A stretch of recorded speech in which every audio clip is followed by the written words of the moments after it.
Waktunya bersaat teduh dengan Tuhan melalui bacaan Alkitab satu pasal sehari dalam kitab Nabi-Nabi Besar bahagian pertama, seri yang ke-38.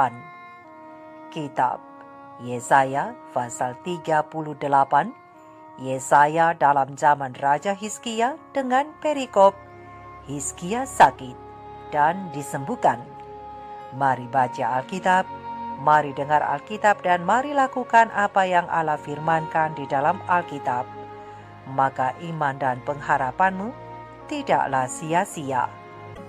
Tuhan Yesus Allah Putra, Alfa dan Omega memberkati, dan Allah Roh Kudus akan menuntun untuk memahami. Salam kasih dan doa dari Rumah Produksi Endang Silitonga Tanjung Bible Audio Ministry. Mari memulainya dengan doa dalam hati.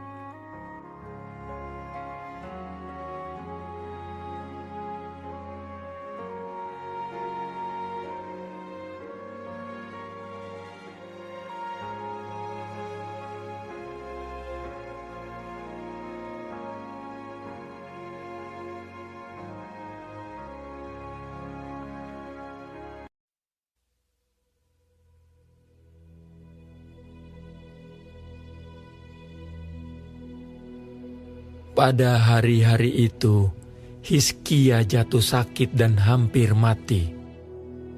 Lalu datanglah Nabi Yesaya bin Amos dan berkata kepadanya, "Beginilah firman Tuhan, sampaikanlah pesan terakhir kepada keluargamu, sebab engkau akan mati, tidak akan sembuh lagi."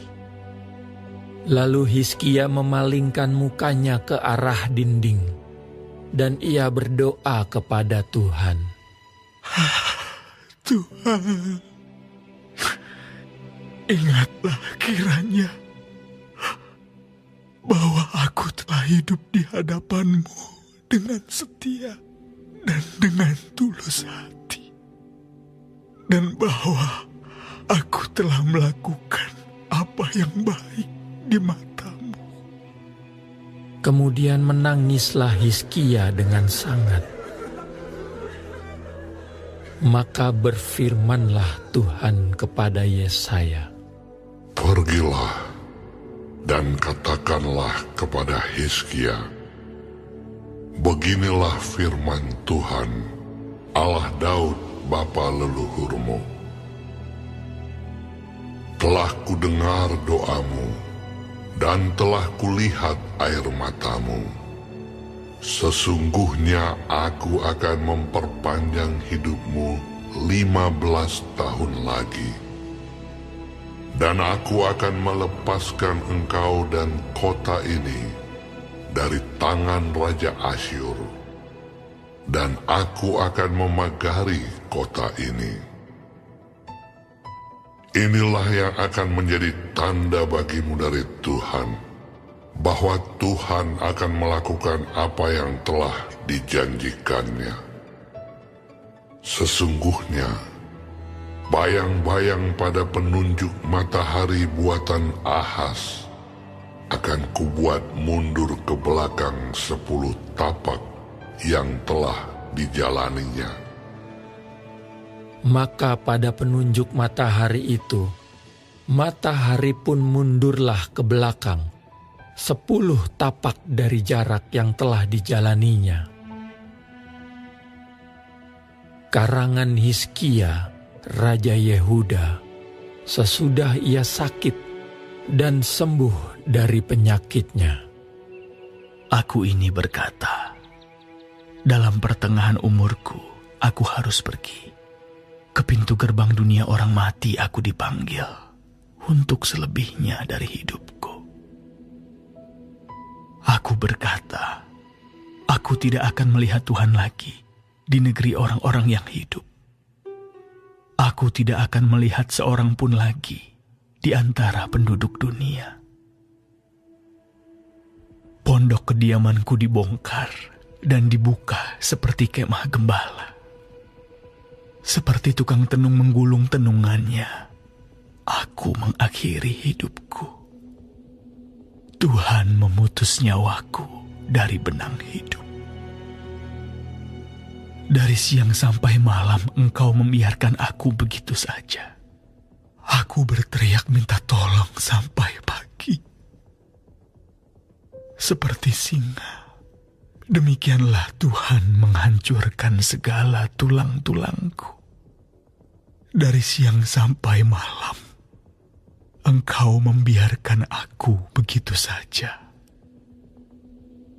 Seperti burung layang-layang, demikianlah aku menciap-ciap. Suaraku redup seperti suara merpati. Mataku habis menengadah ke atas, ya Tuhan. Pemerasan terjadi kepadaku. Jadilah jaminan bagiku. Apakah yang akan kukatakan dan kuucapkan kepada Tuhan? Bukankah Dia yang telah melakukannya?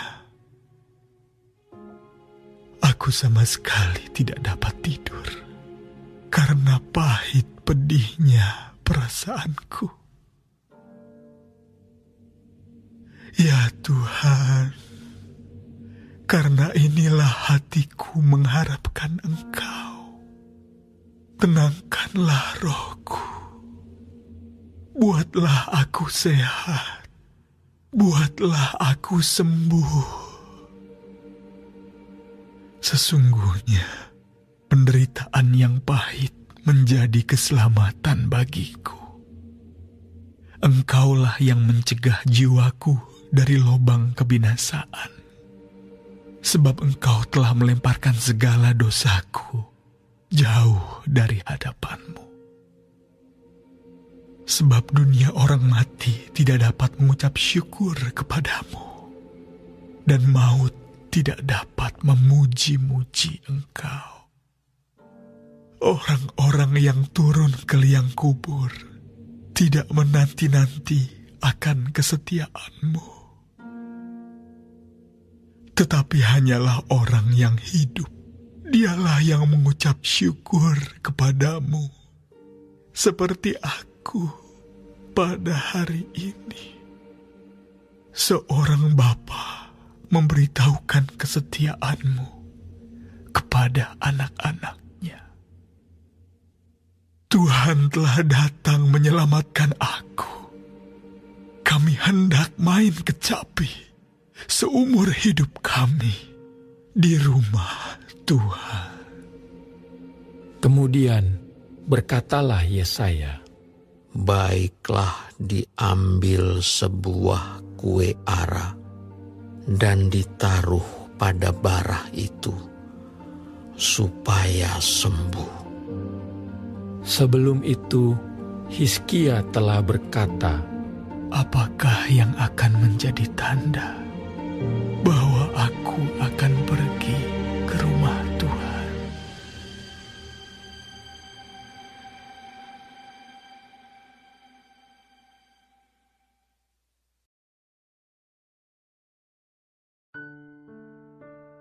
Kita telah menyelesaikan bacaan Alkitab 1 pasal sehari dalam kitab Yesaya pasal yang ke-38.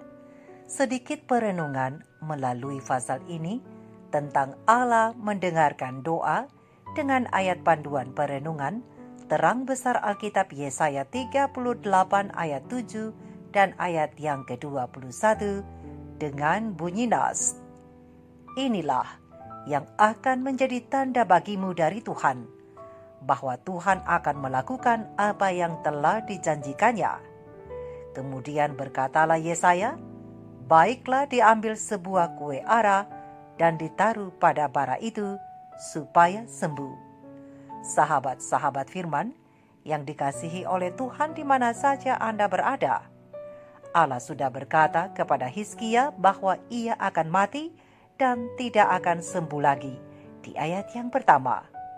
Namun karena Hizkia berdoa disertai tangisan yang amat sangat di ayat yang kedua dan ketiga, Maka Allah kemudian menaruh belas kasihan kepadanya dan memperpanjang hidupnya 15 tahun lagi di ayat yang kelima.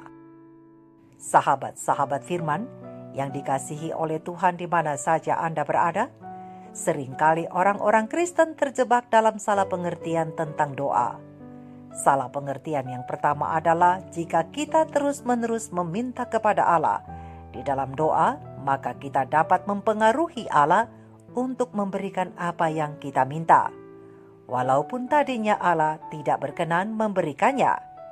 Dan kesalahan yang kedua adalah karena manusia tidak mungkin mengubah kehendak Allah.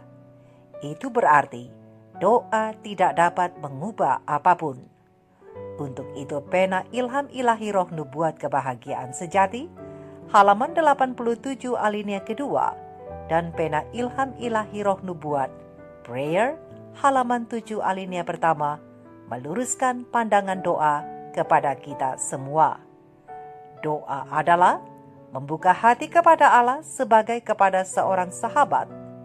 Doa itu perlu bukan karena supaya Allah mengetahui apa kita sebenarnya, melainkan untuk menyanggupkan kita menerima Dia.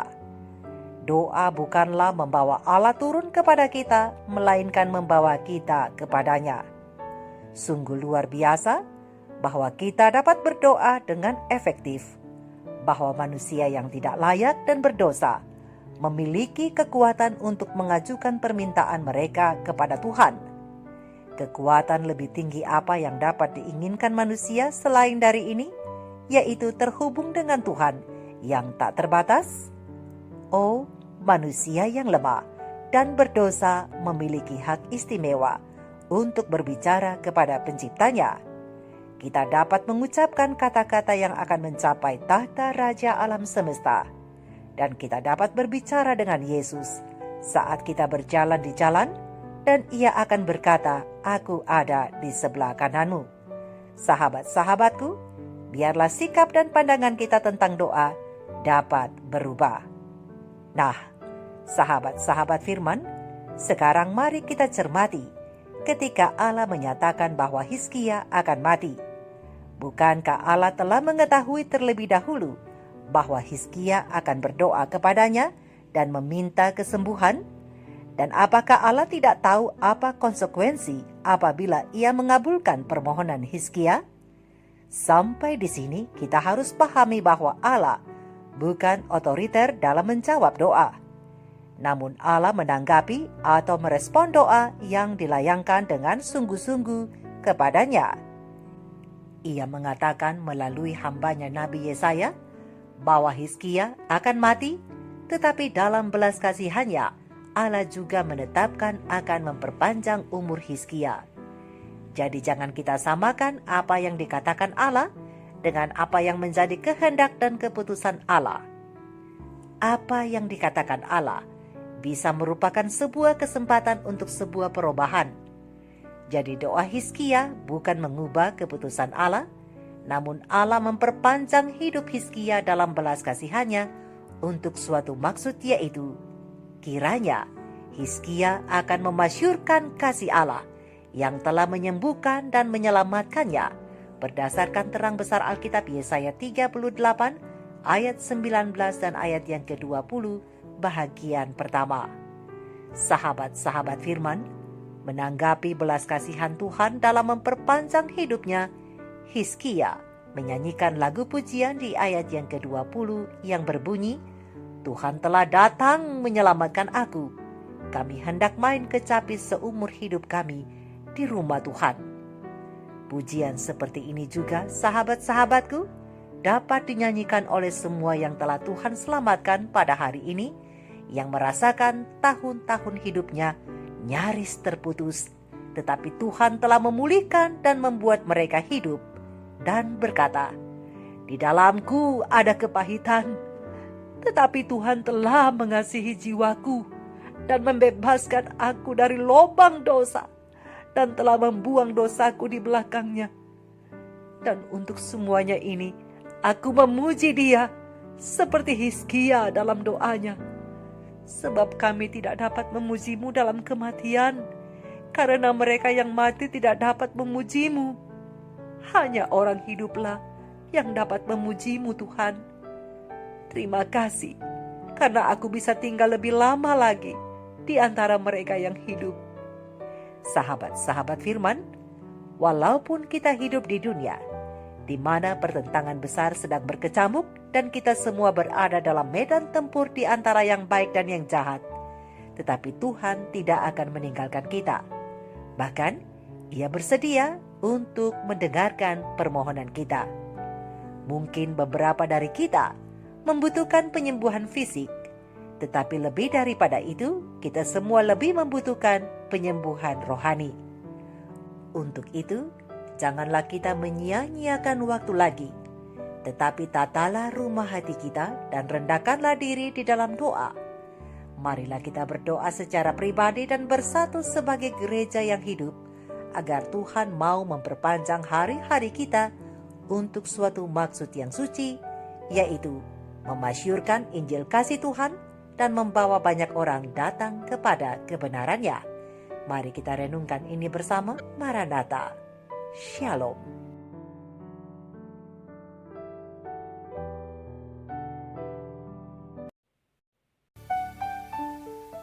Apabila kamu berseru dan datang untuk berdoa kepadaku, maka aku akan mendengarkan kamu. Apabila kamu mencari aku, kamu akan menemukan aku. Yeremia 29 ayat 12 dan 13. Penolong itu tidak jauh darimu, dia hanya sejauh doa. Bila kau rasa gelisah di hatimu, bila gelam kabut tak menentu hidupmu, ingat masih ada seorang penolong bagimu. Yesus tak pernah jauh darimu.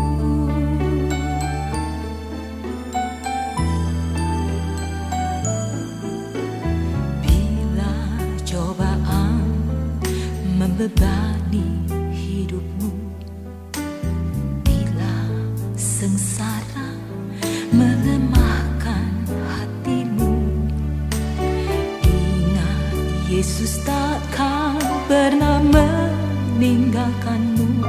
Yesus selalu pedulikan kamu. Berseru dan memanggil namanya, berdoa dia akan segera menghampiri dirimu.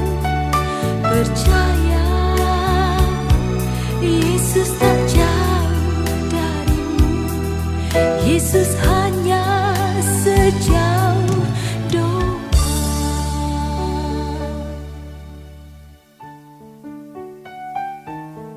Bapa, kuangkat hatiku, kupanggil namamu di dalam doaku, dan kurasakan Engkau begitu dekat menghampiriku. Tuhan itu dekat pada setiap orang yang mau berseru kepadanya.